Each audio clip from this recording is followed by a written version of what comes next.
Troisième et dernière partie de l'Africa Newsroom, toujours en compagnie de nos invités Léon Kungu, Guy Mafimba et Gratien Rokundikiza.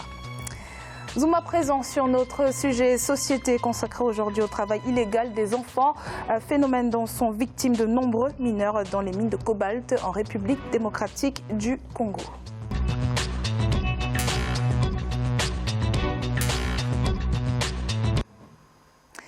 La République démocratique du Congo est victime de la richesse de son sous-sol. Le cobalt, une substance élémentaire très prisée par les industriels et souvent citée dans les cas d'exploitation illégale du travail des enfants dans le pays qui abrite 60% de sa production mondiale.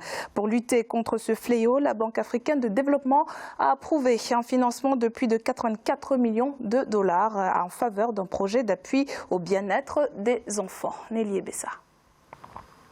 La Banque africaine de développement redonne le sourire aux enfants travaillant dans les mines de cobalt en République démocratique du Congo. En effet, l'institution a octroyé 84,36 millions de dollars en faveur du projet d'appui au bien-être alternatif des enfants et jeunes impliqués dans la chaîne d'approvisionnement du cobalt. Dans le détail, le dit projet sera exécuté sur une période allant de 2019 à 2021. Il prévoit de construire, réhabiliter et équiper des écoles et centres de rattrapage scolaire en dotant d'activités parascolaires attractives pour les enfants, notamment les aires de jeux et de loisirs, les cantines scolaires. La réinsertion sociale de ces enfants, combinée à la reconversion socio-économique de leurs parents et d'autres jeunes dans le secteur agricole, devrait s'avérer une approche durable pour résoudre le problème du travail des enfants dans les mines en République démocratique du Congo. Selon l'approche d'intervention du projet, l'insertion scolaire de ces enfants sera combinée à une prise en charge nutritionnelle, psychosanitaire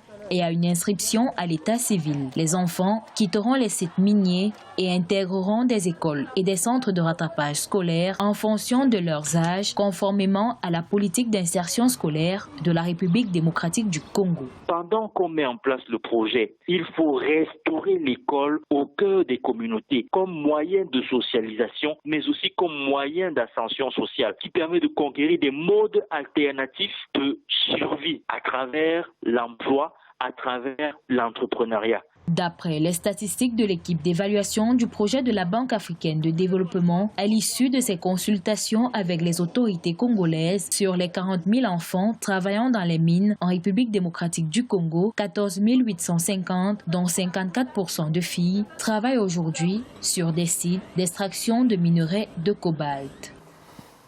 Alors, Monsieur Mafimba, on parle d'environ 40 000 enfants exploités dans les mines du sud du pays. L'initiative de la BAD est louable. Mais que fait l'État? Parce que la BAD a quand même besoin de l'appui de l'État pour vraiment mener à bien ce projet. Je pense qu'il faut dire d'abord que le cobalt, c'est le minerai de demain du 21e siècle, qui fera le leadership mondial de demain. Ce qui revient à dire que toutes les grandes puissances, toutes les multinationales, ont des yeux rivés en Afrique centrale, au Congo démocratique, en Afrique centrale. Parce que c'est demain que va se jouer la bataille mondiale dans cette sous-région. Ça, c'est de 1. De 2. Ce qui revient à dire que pour prendre possession de ces minéraux, les multinationales n'ont pas d'état d'âme. Mais ils n'ont pas d'état d'âme. On peut mourir 11 millions, excusez-moi le terme, mais ils s'en foutent. Alors, il y a 3 acteurs qui sont, pour moi, je pense, aux responsabilités dans cette affaire. Parce que ce projet, pour moi, ce n'est qu'un palliatif. Mais moi, je suis un homme politique. Un homme politique, c'est celui qui propose des solutions.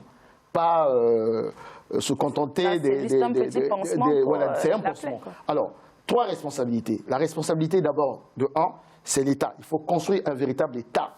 Restaurer un État en RDC.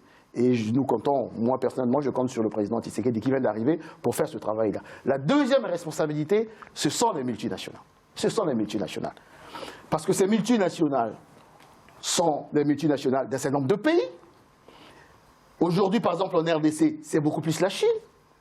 Raison pour laquelle moi je parle souvent de puissances responsables et irresponsables.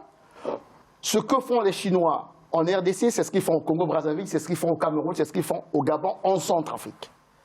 Et comme c'est un pays où tu ne peux pas poursuivre une multinationale, en France, Total a fait des dégâts polluer, par exemple, le port de Pointe-Noire, on peut poursuivre. Ici, ce n'est pas le cas. Donc, c'est un problème de partenariat entre nos pays, une fois restauré, l'État restauré avec les multinationales. Et troisième responsabilité, c'est la communauté internationale dans son ensemble. Parce que moi, je pars toujours du principe que c'est un peu comme une espèce d'hypocrisie. De dire, ah non, on va prendre les enfants. Mais non, tant que ces enfants, un pays comme la RDC, 80 millions d'habitants, il y aura toujours des enfants qui auront besoin d'aller... Alors qu'on peut régler le problème autrement. Et le autrement, je ferai une proposition concrète. Gracien veut réagir. Oui, je pense que nous accusons facilement la communauté internationale. Les responsables, les premiers responsables, je dirais, ce sont les Congolais. On n'a pas de Chinois, on n'a pas d'Américains qui creusent le sol congolais. Ce sont les Congolais eux-mêmes qui creusent, qui exploitent, mais qui vendent dans les comptoirs. Et les mêmes comptoirs vendent aux Chinois ou aux Américains. C'est-à-dire que les premiers qui exploitent les autres, ce sont les Congolais.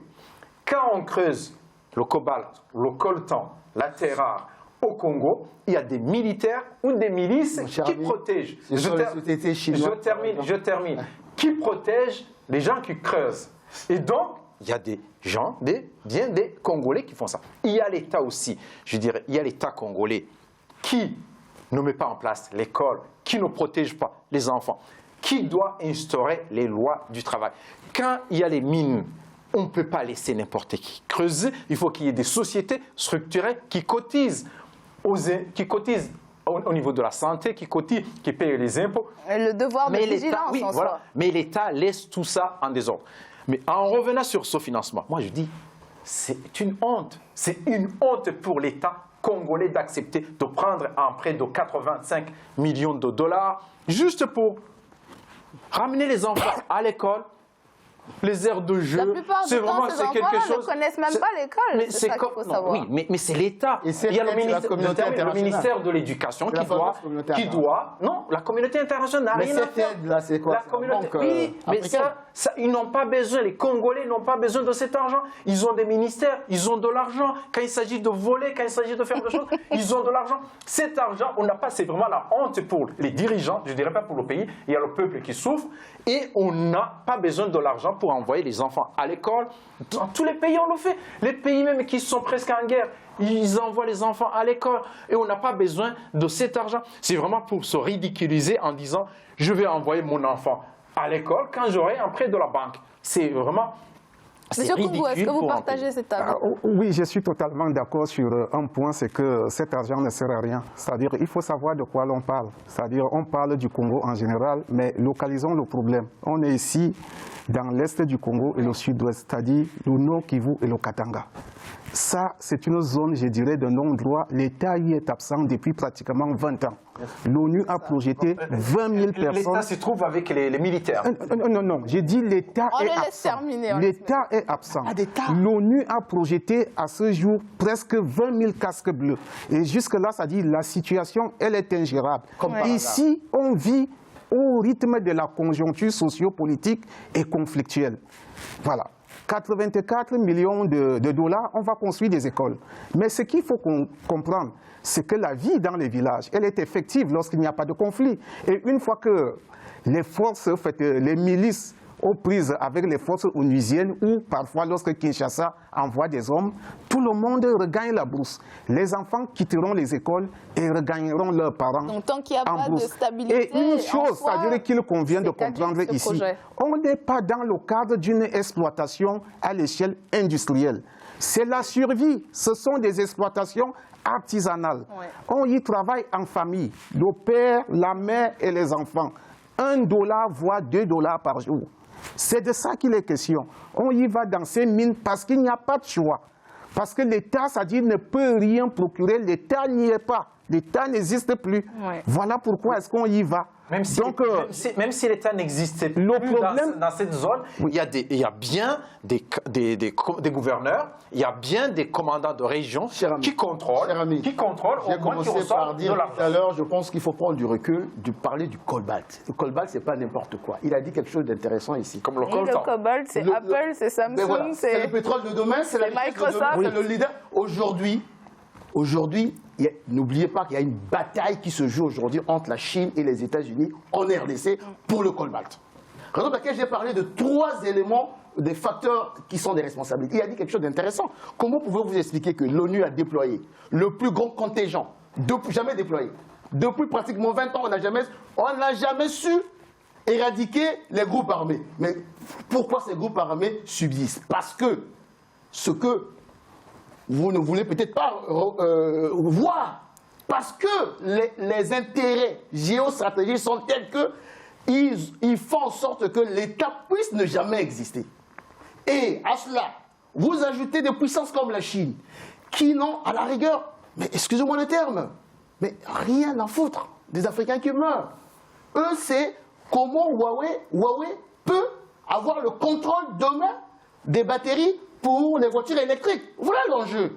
Ce qui revient à dire que tant que les 3 responsabilités ne seront pas mises en exergue et qu'il y ait une espèce de prise de conscience, évidemment, je suis d'accord avec vous, je suis d'accord avec vous sur l'État de la RDC doit commencer à exister. Mais malheureusement, sous Kabila, avec son partenaire stratégique avec les fameux Chinois, pour lui, c'est une zone de non-droit. Mais à l'époque, le président avait parlé d'une taxe sur le cobalt qu'il voulait mettre en place. C'était juste des taxes pour faire genre. Mais madame, vous savez, lorsque on parle d'un État... Mais est-ce que ça, c'est une mesure que justement le président Tshisekedi peut prendre? Non, le président Tshisekedi, moi j'ai une proposition. Tshisekedi n'a pas le pouvoir. Le président Tshisekedi, non, ça c'est un autre... Le président Tshisekedi, hein, moi j'ai toujours réfléchi sur ces choses-là. Je pars du principe que je fais confiance au président Tshisekedi. Regardez, les Chinois sont devenus des Chinois aujourd'hui parce que lorsque vous venez signer des contrats avec eux, ils vous exigeaient ce qu'on appelle le transfert de technologie. Oui. Aujourd'hui, moi je pars du principe que, en partant du principe que le cobalt sera la richesse de demain, il faudrait que nos États arrivent à se dire, vous voulez exploiter nos mines, transfert des technologies. Pourquoi ne pas mettre une usine de batterie en RDC? On peut négocier ce genre de choses pour faire en sorte que ce soit des choses à la fois rationalisées et, bien entendu, utiliser la manœuvre sur place. Mais comme nous avons généralement des chefs d'État qui n'ont aucune légitimité ou généralement mal entourés, on n'ose pas. Donc le véritable problème, c'est à ces 3 niveaux-là.